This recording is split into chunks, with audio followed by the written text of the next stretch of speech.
Okay, I say we start now. Everyone else who might join a few minutes later will not miss anything vital. And since you're getting the recording afterwards, you can always rewatch it, of course. Okay, well, welcome everyone. My name is Michele. I'm marketing manager at Decadus, and I shall be your host or moderator of today's Use Case of the Month webinar. And some of you might already know that this approach of a webinar of the use cases of the month are real life use cases that our support got contacted by real life customers with their requests.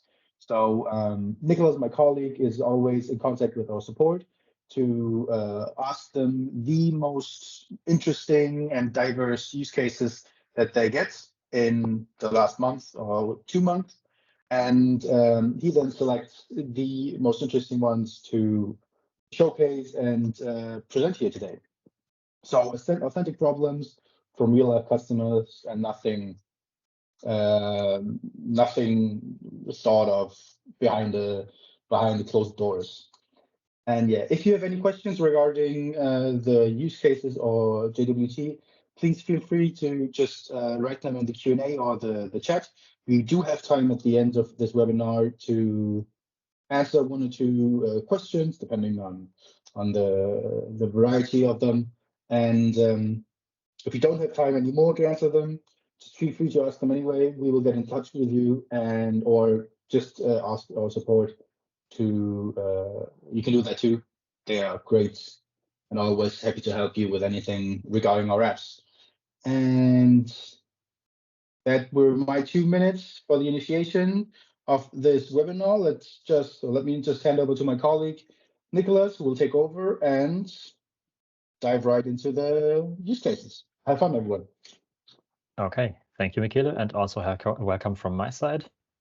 My screen is shared and I'm ready, so let's have a deep dive into our today's topic, JWT on-premise. What are the cool features aside to workflow functions? Today's use case webinar of the month, number 5, and a few words about me. My name is Nicholas, and I'm an Atlassian Solutions Consultant at Decadus AG. I've been working here for over 3 years now, and as an Atlassian certified expert, I have profound knowledge in the common applications of data center and cloud, along with the apps that we are providing on the marketplace. So today's agenda are first a short introduction into JWT, and then I've brought 3 to 4, depends on the counting, use cases to demonstrate to you. And the first one is about the JWT calendar. The second one, we have a look at the JQL functions that come with this app. And the third and the fourth are about the JWT properties. So let's start with an introduction into what is the Jira Workflow Toolbox, because with this, you can really level up your workflows because it's one of the best rated workflow extensions on the marketplace. And you can customize your workflows to eliminate repetitive tasks because we provide strong expressions to have access to issue data including external app fields. You can apply these functions and logics to fulfill your needs on one hand side for workflow in workflow functions as post functions, conditions, and validators, and on the other hand for automation rules as well as calculated fields that we provide with this app. On the cloud version, you can get JWT separate from Jira Smart Fields for Jira. This is also available there. And the features we are looking today are the calendar, JQL functions, and some additional features like how you can handle dynamic content, for example, in your projects or users. And before we start into the use cases, here's the structure of each of the use cases. So I will first introduce the case, what was the customer's original request, and I will show you how we solve this problem, guide you through the technical steps and the implementations. And in the end, I will summarize it to provide some major takeaways. And let's start. The first use case, JWT calendar. The customer requested that it's not clear to him that how he can use the JWT calendar function, and he wants to set, when an issue is created, another due date 12 working days in the future, excluding weekends and holidays, which are defined in his custom calendar. So how can he do this? On one hand side, I want to say before we start with the demonstration that in standard Jira, there are some limitations because you cannot easily or cannot skip weekends in your calculations that are coming from a calendar, as well as including some local holidays, for example. And with JWT, we can do this. So let's hop into the first demonstration.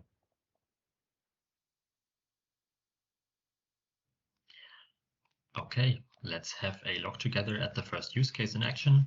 And we are here in the service desk portal of the project in-house IT support. And I will create a new ticket to demonstrate this first calendar, the JWT calendar usage. I need help with a software update, so I will request something and directly navigate to the ticket.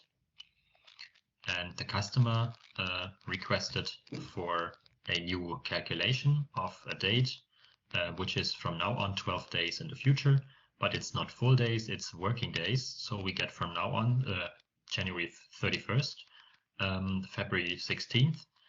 And yeah, so we have here 5 days, 10 days, and another 12 from the 31st, from today. And this comes because I set it up, like I set the calendar up for only weekdays from working hours from 9 to 5. Let me show you this directly here. It's from Monday to Friday, 9 to 5, and also added annual holidays. So if there are any vacation days in between or weekends, these will be skipped. And this is how we get to this date for the new due date field.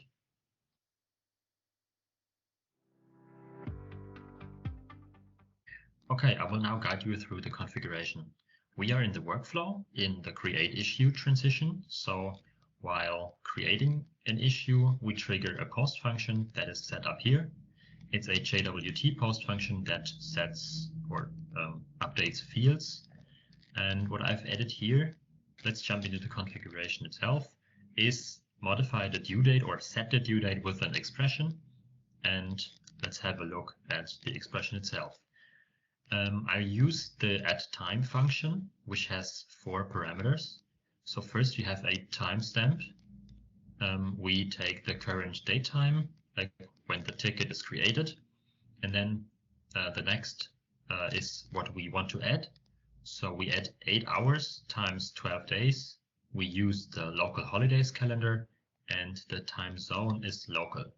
Where do we find that? Just click the question mark sign to get to our handbook, and there either go to time and date, otherwise search for a calendar, and there you have all the functions that are used with the calendar. So I used the addTime function, and here you see exactly the pattern: the timestamp, the time to add, the calendar name, and then the time zone. If you open this up, you would also get some additional examples and explanations. You can also copy these by clicking these buttons. Another thing that I added here is the write protection. So do not overwrite when the value exists. As we saw it in the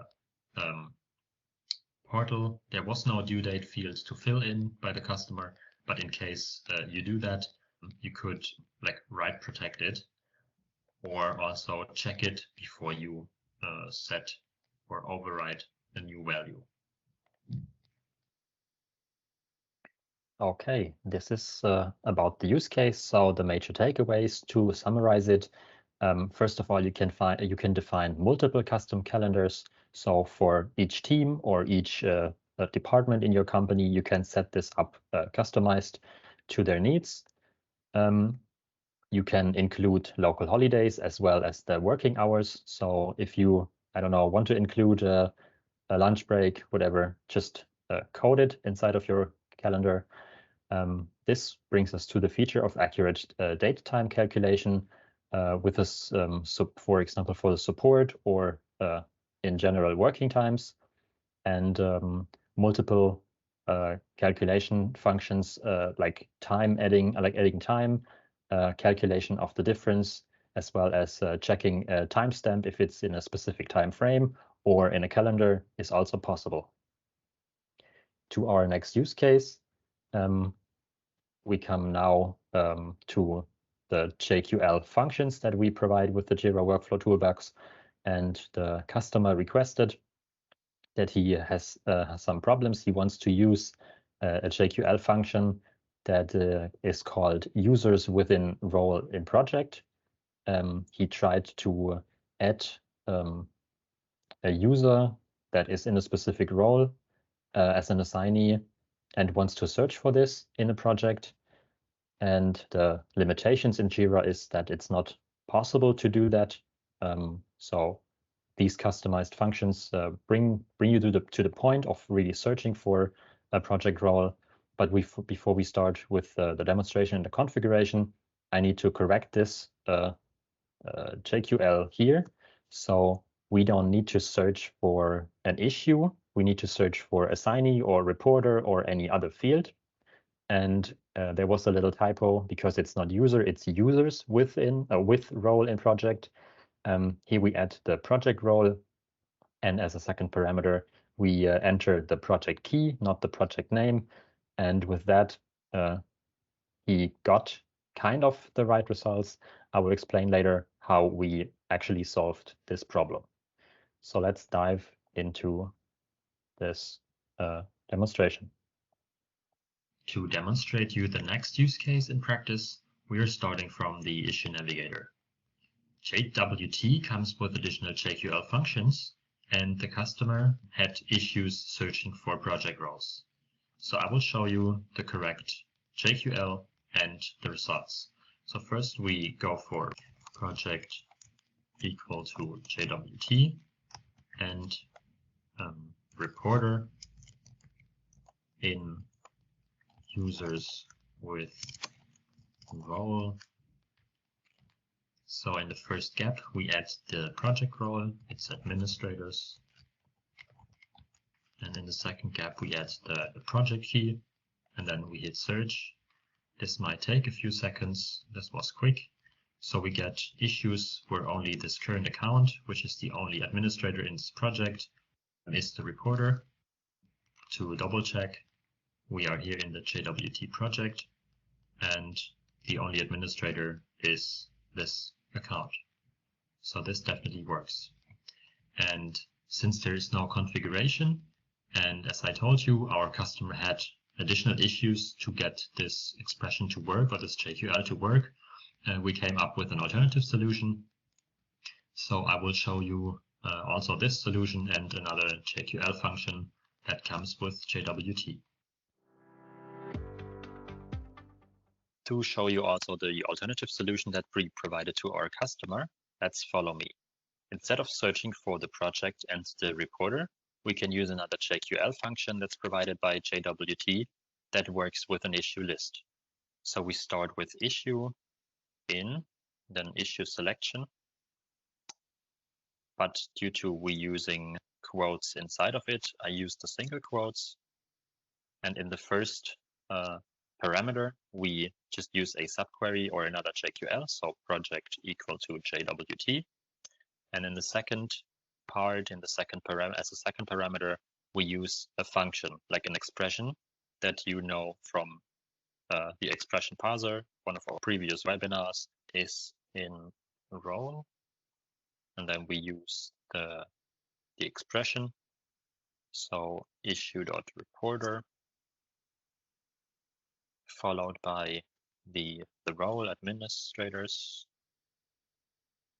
And this should give us exactly the same results as we previously saw. So 15 issues are shown from these 35. To double check, I can paste this other one on top, and you see the exact same issues. And another issue, another function that I want to show you is the linked to function. So again, we start with issue in and then linked to.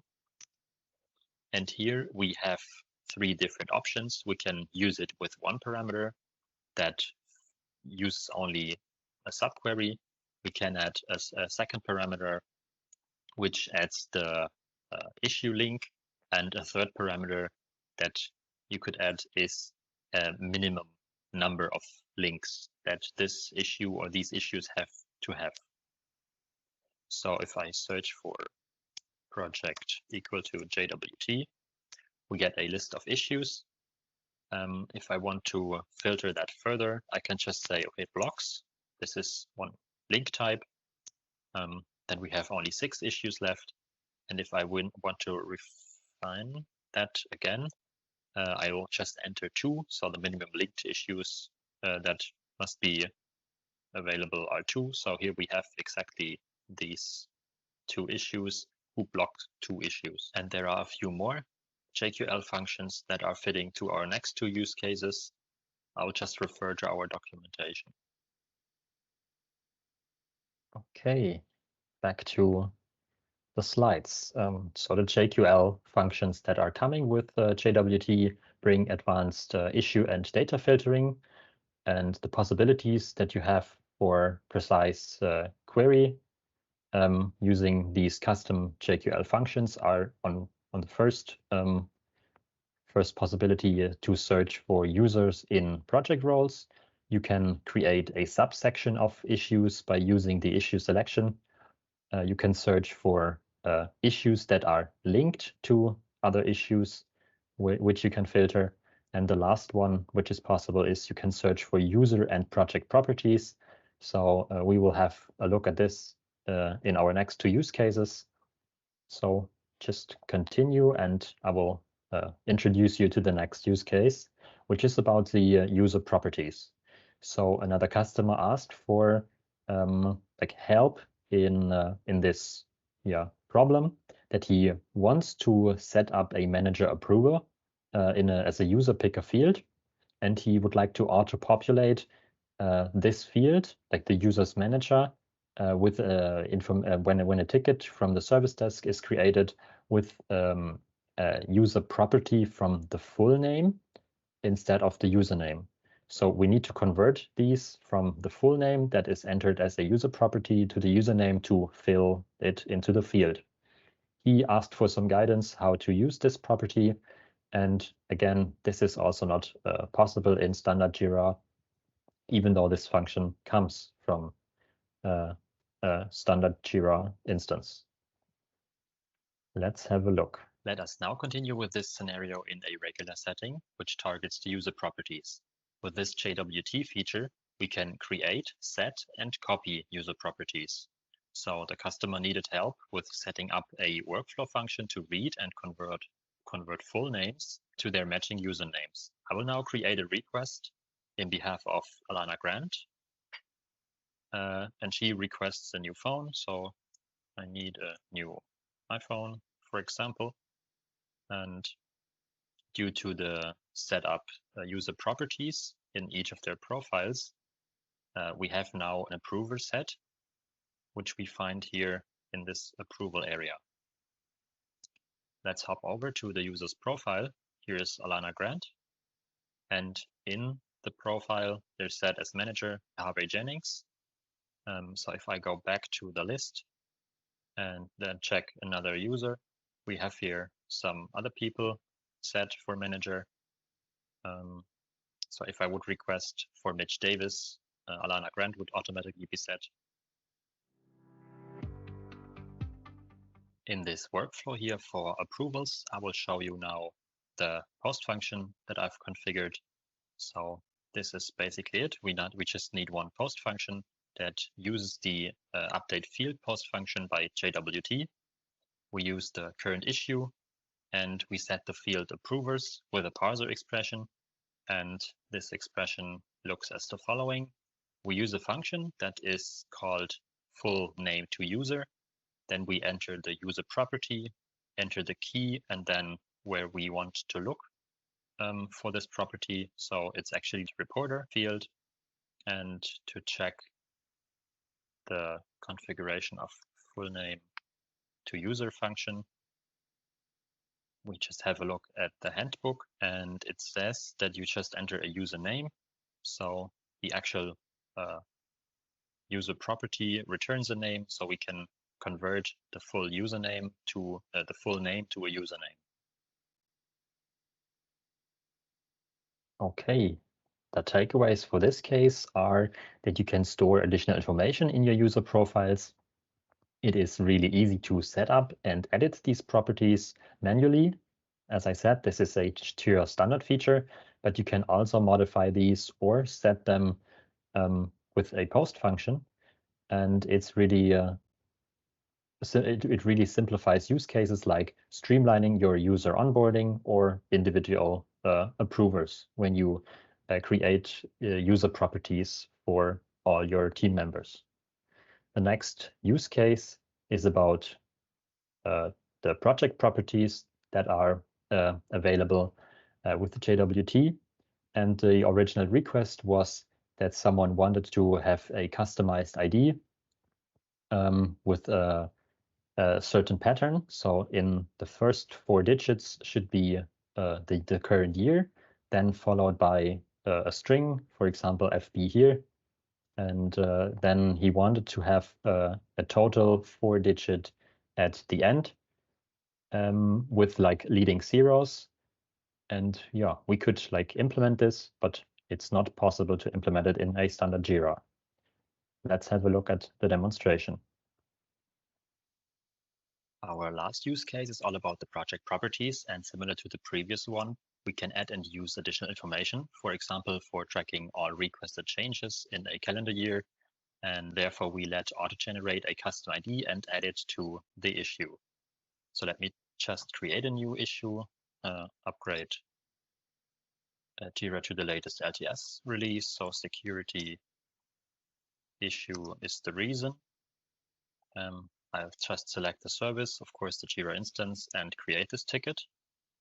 And let me navigate to it to see the field that is filled. Here it is. We have a yearly ID that starts with the current year, then CR for a change request, and then a running ID to track all the issues. Where does these information come from? So here you see these project properties set in the project description. For example, the current year equals to 2024, and the counter is now set to 29 because it's already increased after executing the post function and creating the ticket. To show you the configuration of our 4th use case, I jumped back into the workflow. This is the create transition, and we have here a total quantity of 5 post functions that are composed to do all the magic. And the first 3 are there to compare and reset if there is like a new year started. We calculate or extract the new year from the current date time, put it into a temporary number field. The condition for that is that the current year is not equal to the project property current year. Then we execute this post function to get the year in the temporary field. Additionally, when this condition is true, we also reset the counter to 1, and then we write the temporary field into the current year. So if we recently started a new year, this will be updated. And to calculate the actual field, I will go into that post function and show you the details, which is again in the current issue. We use a update field post function and set the field yearly ID with also an expression. So first of all, we take the project property, add a string CR, add a substring because we want to have leading zeros. For that, like to calculate how many zeros we add in front of it, we use the project property counter, take the length of it, and then use these two indices to calculate how many zeros we have. So the counter is now 2 digits, 29 or 28 as it was before. We have from index 2 to index 4. So we have 2 zeros that we put in front of it, and then we add the counter. This is how we get the field. And then we need another calculation for the temporary field, number field again. Convert the counter to a number and add 1, like increase it by 1. And if I go back to the list of post functions, you will see that we now write this calculated number from the temporary field back into the counter to update it. And this is how the request got solved. Okay, perfect. To the takeaways. The project properties are some kind of hard-coded information to your project or in your project description, kind of a custom metadata that you can add. And you can use these for project-specific calculations or automations. You can improve your search and filtering capabilities, which means these JQL functions that we provide are also there for searching through the user and the project properties. And the project-specific details can also be mirrored into tickets. So this is it from my side regarding the use cases.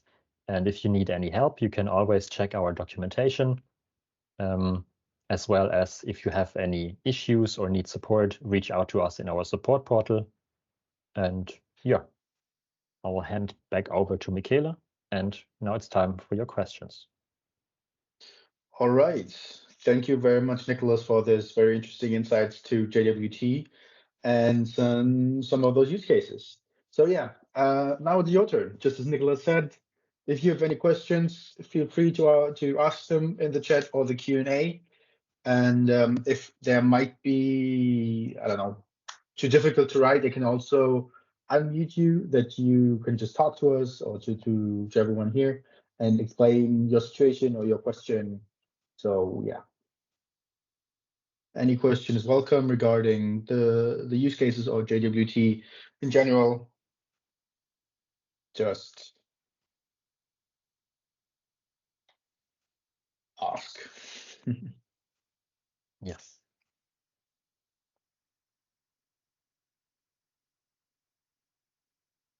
Okay. Okay, right. First, no questions, but let's give you a few more seconds. In the meantime, I would just like to give you another hint of a video that will air tomorrow, because my colleague Nicholas yesterday talked to Federico. He's a partner of ours from Spain, from Dizer, and the both of them talked about JWT and the use cases and how to use Jira Toolbox as efficient as possible. So yeah, we just post the link to the channel here as well. If you might have time to check it out tomorrow, again, feel free. And yeah, so no questions yet. One slight thing that I would like to ask you, if you might have a few seconds to spare for us, I've prepared a very short poll to just give us some feedback on how you like the webinar. Again, just 3 very easy questions. They should pop up now. There it is. If you have a few seconds, click them through. And yeah, thank you very much for your time. And I hope to see you again in upcoming webinars of the use case of the month. Thank you very much. Yeah, thank you and have a good day. Goodbye. Bye.